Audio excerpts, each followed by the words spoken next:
ঈদের দ্বিতীয় দিন ম্যাডামদের সাথে কোথায় গেলাম, কি কি খাওয়া দাওয়া করলাম, সবকিছুই আজকের ভিডিওতে থাকবে। আশা করি ফুল ভিডিওটি দেখবেন, সাথেই থাকবেন। আসসালামু আলাইকুম, কেমন আছেন সবাই? চলে আসলাম ঈদের দ্বিতীয় দিন ঘোরার জন্য। তো ঘোরার আগে ম্যাডাম একটা শপিং মলে নামাইলো।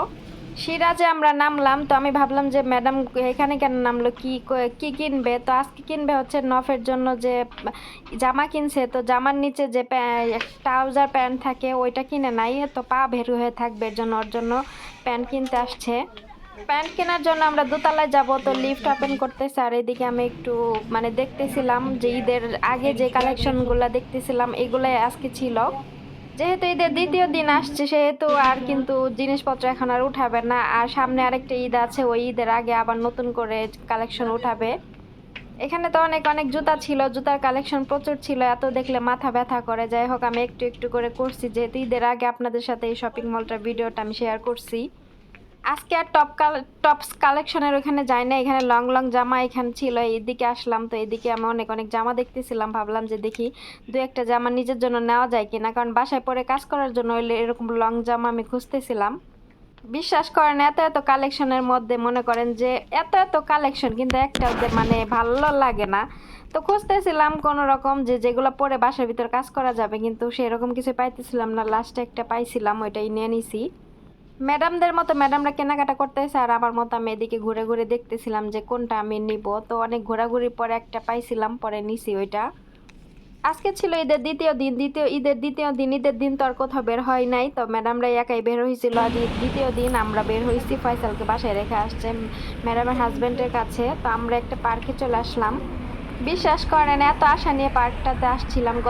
গত বছর এই পার্কে আসছি, কিন্তু এই পার্কে অনেক অনেক মানুষ ছিল, আর দোকানপাটও বসছিল, মেলার মতো বসছিল। কিন্তু এবার একজন মানুষও নাই, কেউ নাই, মানে কি একটা অবস্থা। কই এলাম ঘুরতে, কোনো মানুষজন নাই। অল্প কিছু বাঙালি, পাকিস্তানি, হিন্দি এরা ঘুরতেছিল, ঘোরাঘুরি করতেছিল, কোনো আরবি কোনো মানুষই ছিল না। গত বছর অনেক জমজমাট ছিল, কিন্তু এই বছর কিচ্ছু নাই। গত বছর বাচ্চাদের খেলার জন্য অনেক কিছু বসছিল, এবার কিছুই নাই। তো এটার ভিতরে ঢোকার পরে মনটাই খারাপ হয়ে গেল। তারপরে কি করবো, খালি মাঠেই আমরা কি করলাম, পার্কে এই মাথা দিয়ে ঢুইকা ওই মাথা দিয়ে বাইরে হয়েছি, খালি আইসক্রিম আর পপকর্ন খাইয়া তারপরে এক মাথা দিয়ে ঢুকছি আর এক মাথা দিয়ে বাইরে গেছি। আর ঘোরাঘুরি কি করবো কন, ম্যাডামরা এত মনে করেন যে একটু হাঁটলে ওরা টায়ার্ড হয়ে যায়, যেখানে হেহানে বয়া পড়ে। আমার মনে হয় কি বা মানে এখানে শোয়ার জায়গা থাকলে মনে করে শুয়া পড়তো, এরকম একটা অবস্থা। মানে এরা যে এত আলসা আলসা, মানে সারাক্ষণ বয়া থাকতে থাকতে এদের মনে করেন খালি বয়ে থাকতে মন চায়। এরা হাঁটাহাঁটি করতে চায় না, একটুখানি হাইটে আবার জায়গায় জায়গায় বহে, আবার হাঁটে আবার বহে, এরকম একটা অবস্থা। এখানে বাচ্চাদের জন্য খেলাধুলার কিছু জিনিস ছিল, তো এখানে ওরা খেলতেছে। আর এটার পাশে আরেকটা পার্ক হয়েছে, ওইখানে টাকা দিয়ে ঢুকতে হয়, তো ওইখানে এর জন্য যায় নাই। এত এত টাকা খরচ করে, কিন্তু বাচ্চাদের খেলার জন্য কিন্তু ভালো একটা প্লেসে নিয়ে যেতে পারতো, কিন্তু যাই হোক নিল না। এই প্রথম আমার বিদেশ লাইফে আমি বিদেশে মেকআপ করছিলাম। তো আমি আগে কখনো কিন্তু ওমানে মেকআপ টেকআপ কইরা বের হই নাই, কিন্তু আজকে এই প্রথম মনে হইলো যে একটু মেকআপ করি, এই জন্য একটু মেকআপ করলাম। আর এই দেখেন, আমি নিজে মোবাইলটা রেখে ভিডিও করতেছিলাম, কারণ ওরা অনেক ব্যস্ত, পোলাপান মানুষ, ওরা খেলাধুলা করতেছে, এর জন্য ওদেরকে আর বলি না যে একটু ভিডিও করে দে। তো আমার মতো আমি নিজেই মোবাইলটা রেখে কোনো রকম ভিডিও করতেছিলাম। তারপরে এই যে হাঁটাহাঁটি করতেছিলাম আমার মতো আমি, আর ম্যাডামরা ওইদিকে, ম্যাডাম আর ম্যাডামের বড় মেয়ে বসে আছে। তারপরে এখানে আসলাম, আইসক্রিম খাবে ওরা। এত বড় একটা পার্কের ভিতরে খালি এই দোকানটাই আসছিল। তো এই দোকানে পপকর্ন আর আইসক্রিম বিক্রি করে, তো এখানে আইসক্রিম কিনবো আর পপকর্ন কিনবো ওরা। যাই হোক, তো ওরা কিনতেছিল আর এটা আমাকে দিছে, যে আমি আবার একটু ধরে ধরে দেখতেছিলাম।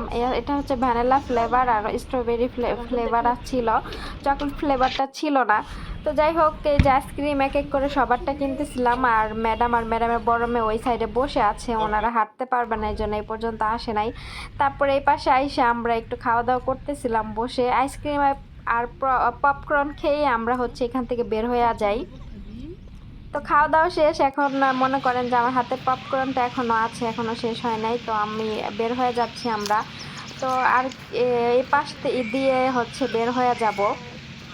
মনে অনেক আশা লইয়া খুব মনে করেন যে একটু ঘুরতে বাইরেছিলাম, কিন্তু আহার পরে মনটাই নষ্ট হয়ে গেল, যে একটা জায়গায় ঘুরতে গেলে এক মানুষজন না থাকলে কি ভাল লাগে বলেন তো। ঈদের বাজারে যদি মানুষজন না থাকে, তাহলে খালি মাঠে কি গুইরা কি কোনো মজা আছে গন্ধে?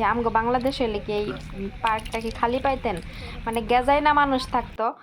যাই হোক, অবশেষে ঘোরাঘুরি শেষ, এখন বাইরে যাবো। এদিকে সন্ধ্যা হয়ে যাইতেছে, দেখেন সূর্যের আলোটা একবারে ইয়ার নিচে পড়ে গেছে। তো যাই হোক, এখন বাইরে যাবো। বাইরে যাওয়ার পরে বাসায় যেতে যে এত পরিমাণে দেরি হয়েছিল, রাস্তার মধ্যে যে এত জ্যাম, মানে কি আর কইতাম, এই রাস্তার মধ্যে বয়া আধা ঘন্টার বেশি মনে করেন জ্যামের মধ্যে বয়ে আসছিলাম। এখানে একটা পুকুর আসছিল, এই পার্কের মাঝখানে একটা পুকুর আর চারপাশ দিয়ে পার্ক, আর পুকুরের মধ্যে দেখেন ঝর্ণা সাইডা দিছে, অনেক সুন্দর লাগতেছিল। তো এই যে বাইরের রাস্তা, এখন এইখানে আমরা বাইরে যাবো। আর ম্যাডামের পুরা পরিবার এখানে হচ্ছে হাঁটাহাঁটি করতেছিল, আর ওইদিকে কি যেন দেখাইতেছিল। তো ফয়সাল একা একা বাসায় ফয়সালের বাবার সাথে, আর ফয়সালকে তো এখানে নেওয়া আনা যাবে না। ম্যাডাম ভাবছে যে এখানে অনেক লোকজন আছে, এই জন্য ফয়সালকে আনা যাবে না। যদি জানতো যে লোকজন নাই, তাহলে হয়তো ফয়সালকে আই না, এখানে বৈশা একটু ইয়া টাইম পাস করা যাওয়া যাইতো। কিন্তু আমরা কি করবো, আর খালি মাঠে ঘুরে গেলাম। এত এত টাকা খরচ করে, মনে করেন যে ভালো কোনো কামের টাকা খরচ করে না, উল্টাপাল্টা অনেক টাকা খরচ করে। তো ঈদের একটা দিন ভালো একটা জায়গায় পোলা পান্ডে লয়া যা ঘোরার লিগা, টাকা পয়সা লাগুক তাতে কি হয়েছে, টাকা তো আর কম খরচ না। তো ভালো কাজে করো, ঈদের বছরে একবার দুইবার ঈদ আহে, তো পোলা পান্ডে লয় একটা ভালো একটা জায়গায় যা, পোলা পান্ডে একটু খেলাধুলা আনন্দ পাক। না ফ্রিতে পার্কের মধ্যে ঢুকছে আর আয়া দেহে একজন মানুষও নাই। তবে ওদের জন্য ঠিক আছে, হয়তো ওরা মানুষজন পছন্দ করে না, ওদের জন্য ঠিক আছে। ওরা দুইটাই কইতাছে যে আল্লাহ কি শান্তি, কোনো লোকজন নাই, কোনো ভিড় নাই, অনেক ভালো হইছে। আমাকে কে লেগে পার্কটা কি তখন লেগে একাই বানাইছে যে তোরা একাই ঘুরবি এখানে। পার্কের থেকে বাইরানোর পরে দেখেন সমুদ্রের পাড়ে অনেক অনেক বাঙালি, পাকিস্তানি, হিন্দি, ওমানি, মানে আরবি, অনেক অনেক মানুষজন এখানে আড্ডা দিতেছিল, আড্ডাআড্ডি করতেছিল। আর যেহেতু ঈদের দ্বিতীয় দিন, এটা সবারই ছুটি ছিল, তো সবাই এখানে এসে টাইম পাস করতেছিল, আড্ডা দিতেছিল। আর গাড়ির যে এত পরিমাণে জ্যাম ছিল, আপনারা দেখেন একদম রাস্তার মাঝখান দিয়ে গাড়ি সিরিয়াল ধরে দাঁড়ায় রয়েছে, একটু একটু করে গাড়ি আগায় সামনে, আবার বয়া থাকে, এরকম একটা অবস্থা। তো এই রাস্তা পার হইতে আমাকে লাগছিল আধা ঘন্টার বেশি সময়। তো বাসার সামনে পড়ছিলাম, ওইখানে ম্যাডামে স্যান্ডউইচের অর্ডার দিয়েছে, আর এখানে আমাকে পাঠাইছে আমারে আর ওই রাহাতরে, ম্যাডামের মেজু মাইয়ারে কইতাছে যে ইয়া 7 আপ কিনা নেওয়ার জন্য। তো আমরা দোকানের ভিতরে আইছি একটা শপে, তো বাসার সামনে এইটা, তো এখান থেকে আমরা 7 আপ কিনবো, কিনা তারপরে চলে যাবো আবার গাড়িতে। ওই যেখানে ম্যাডাম স্যান্ডউইচ অর্ডার করছে ওইখানে 7 আপ ছিল না, অন্য ছিল, অন্য ইসে, ওগুলো আবার ম্যাডাম খায় না, এই জন্য এখান থেকে আমাকে আর রাহাবকে নামাই দিয়ে বলতেছে যে আমরা দুজন জানি 7 আপ কিনে নিয়ে আসি। তো যাই হোক, আমরা কেনাকাটা করলাম, কেনাকাটা করার পরে তো আমি আবার একটু ঘুরে ঘুরে দেখতেছিলাম যে আমার নিজের জন্য কিছু নেওয়া যায় কিনা। তারপরে এই যে আমার ম্যাডাম ওই যে সামনে গাড়ি নিয়ে দাঁড়ায় রয়েছে, আর এই যে এটা হচ্ছে আমার বাসার সামনেই শপটাতে, কিন্তু মাঝে মাঝে আহি, আপনারা কিন্তু অনেকে দেখেন। তো এখানে রাত্রেবেলা ওই যে এটাও একটা শপ, তো রাত্রেবেলা এখানে সব ডেজার্ট আইটেম বিক্রি করে। তো আজকের ভিডিও এখানেই রাখতেছি, দেখা হবে নেক্সট ভিডিওতে। আল্লাহ হাফেজ।